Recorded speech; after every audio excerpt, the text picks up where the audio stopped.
자, 백신의 뜻 적어봤습니까? 이제 같이 해볼까요? 질병을 일으키는 병원체의 독성을 약화시키거나 이거 생백신이죠.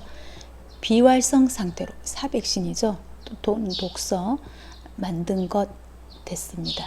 자, 2번 건강한 사람에게 백신을 접종했을 때 효과는 무엇인가? 자, 백신을 접종하면 어떤 반응이 일어난다? 체내에서 1차 면역 반응이 일어난다. 인공적으로 1차 면역 반응이 일어나게 만든 거죠. 그리고 그래서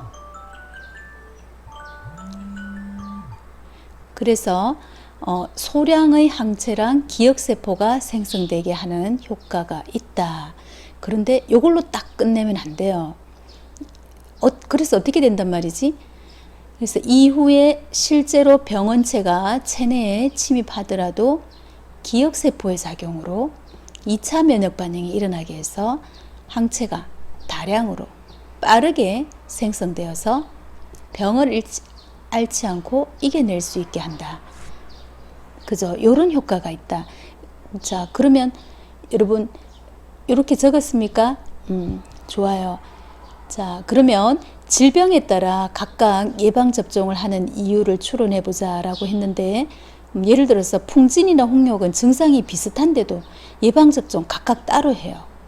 예방접종 방법도 달라요. 그 이유가 뭘까를 이거는 여러분 생각을 해서 한번 해볼까요? 여러분의 생각 한번 적어볼까요?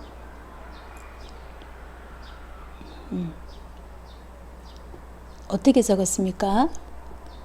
자, 질병이 다르면 모두 다르다는 말이죠. 질병이 다르면 병원체 종류도 다르죠. 병원체의 종류가 다르다면 모두 다른 거예요. 항원도 다르죠. 항원이 다르다면 모두 달라요. 그에 대항하는 항체의 종류도 다른 거죠. 그죠? 그러므로 질병이 다르면 예방접종을 각각 따로 해야 되겠죠. 예방접종하는 이유가 각각 거기에 대항하는 항체랑 기억세포 만들어지게 하는 거니까 질병에 따른 항체랑 기억세포를 만들려면 다르게 예방접종을 해야 되겠죠. 그래서 사실은 예방접종 종류가 그래서 많은 거예요. 자, 그러면 우리 교과서에 이런 내용도 있더라. 백신으로 사실은 모든 질병을 예방할 수는 없거든요. 한계죠. 백신의 한계죠. 근데 그 중에 한계가 이런 질병들은 백신으로 예방할 수가 없대요. 근데 너무나 낯선 질병들이다. 선생님도 낯설어요. 선생님 익숙한 건 요거밖에 없다. 류마티즘 관절, 여기 사진. 이건 굉장히 오랜 세월 동안 점진적으로 진행돼서 치료도 되게 오래 걸린대요. 근데 이 질환들의 공통점은 자가면역 질환이래요. 여러분 자가면역 질환 들어봤어요? 자가면역 질환은 백신으로 예방하기 힘들대요. 그 이유가 뭘까?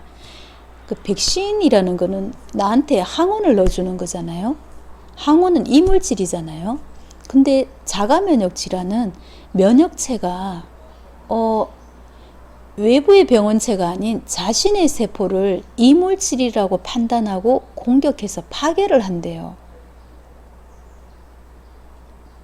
그래서 발생하는 거니까 우리가 백신이라는 건 이물질을 넣어주는 건데 자기 세포를 이물질로 생각하므로 이거는 백신으로 예방할 수가 없는 거죠. 자가면역 질환의 원인은 정확하게 모른대요. 여러 가지 원인이 있겠지만 자, 또는 우리가 백신으로 지금 예방할 수 없는 거 어떤 거가 있습니까? 우리가 지금 닥치고 있는 게 뭐죠?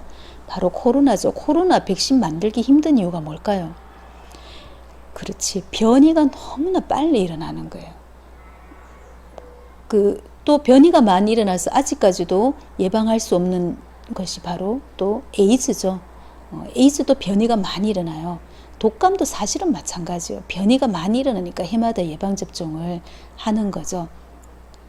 자, 그래서 아직까지도 인류가 많은 진보를 하고 인류의 생활을 개선하고 했지만 아직까지도 이 지구상에는 많은 문제점들이 남아있고, 그리고 이 문제점은 어떤 각도로 보느냐에 따라서 해결책이 나올 수도 있다는 중요한 사실. 따라서 여러분이 자꾸 다른 각도로 생각을 하고, 그 다른 각도로도 생각하면서 다른 친구의 생각을 들으면서 자기 생각을 만들어 보는 것이 중요합니다.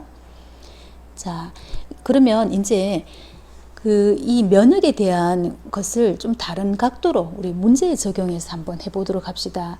자, 문제 한번 볼까요? 항원 X에 대한 생제의 방어작용 실험입니다. 유전적으로 동일하고 X에 노출된 적이 없는 생쥐 A랑 B를 준비했습니다. A한테 항원 X를 2회에 걸쳐 주사했습니다. 1차, 2차. 그리고 일정 시간이 지난 후 A에서 기억을 분리해서 기억을 B에게 주사했는데, 기억은 혈청일 수도 있고 X에 대한 기억세포일 수도 있대요. 자, 그리고 B한테 기억을 주사하고 난 다음에 일정 시간이 지난 후 실제로 항원 X를 주사했답니다. 그 결과 그래프입니다. 자, 그럼 여기서 여러분이 혈청에 대해서는 다음 시간에도 또 나오므로 요건 좀 이야기를 해야 될 것 같아요. 혈청은 여러분 아는데, 혈청과 비슷한 거 여러분 압니다. 뭐 알죠? 옳지. 혈장 알죠? 혈장은 뭐예요? 맞아. 자, 혈액에 적혈구, 백혈구, 혈소판을 제외한 나머지 액체를 혈장이라고 합니다. 이렇게 빨간 혈액을 담아 놓으면 시간이 지나면 덩치 큰 것들은 다 가라앉죠. 여기에 어떤 것들 가라앉을까요? 적혈구, 백혈구, 혈소판, 그런 것들 가라앉겠죠. 그 적혈구는 빨가니까 보이고. 자, 요게 혈장이죠. 근데 이제 요게 혈장, 예, 맑은 액체입니다. 이제 이 혈장에는 여러 단백질이 녹아 있어요. 그런데 녹아 있는데, 이 녹아 있는 것 중에 그 항체도 녹아 있어요. 항체도 녹아 있는데, 우리 혈액은 혈관 속에 있을 때는 액체인데, 이게 공기 중에 노출되면 덩어리지죠. 그게 바로 혈장에 녹아 있다가 공기 중에 노출되면 실처럼 드러나는 단백질이 이 혈구를 덩어리지게, 이건 응고라고 하거든요. 응고하게 하는 단백질이 있어요. 그 응고하게 하는 단백질, 혈장에서 혈액을 응고하게 하는 단백질을 제거한 것을 혈청이라고 해요. 그래서 여러분 혈청 그러면 이 안에 뭐 녹아 있다라고 생각하면 되는가 하면 항체 있다라고 생각하면 됩니다. 되겠어요? 자, 그러면 혈청을 주사했다면 이건 항체고요. 기억세포를 주사했다면 어떤 반응이 일어날까를 한번 잘 생각을 해보고 다음 문제를 여러분의 답을 서툴지만 여러분의 답을 여러분이 생각해서 꼭 적어야 발전이 있습니다. 다 되면 선생님과 합시다. 자, 그러면 여러분 생각과 같이 비교해 볼까요? 그럼 1번 구간 1, 구간 3 몇 차 면역 반응이에요? 구간 1은 2차고 구간 3은 1차다. 왜 그렇게 판단했어요? 뭐 보고 판단했어요? 옳지. 항체가 구간 1은 구간 3보다 항체량이 많죠.